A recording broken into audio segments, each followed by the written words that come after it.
कणकवली वरवडे येथील हनुमंत बोंद्रे यांना शिवीगाळ करत जीवे मारण्याची धमकी देत मारहाण केल्याची घटना शुक्रवारी सकाळी 11 वाजण्याच्या सुमारास वरवडे हिवाराडी येथे घडली।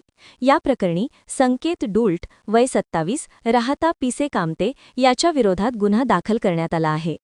हनुमंत बोंद्रे यांनी दिलेल्या फिर्यादीनुसार संकेत डुल्ट हा पिसे कामते येथून दुचाकीने कणकवलीच्या दिशेने जात असताना त्याला बोंद्रे दिसले। त्यानंतर त्याने दुचाकी थांबवून बोंद्रे यांना शिवीगाळ केली, तसेच जीवे मारण्याची धमकी दिली।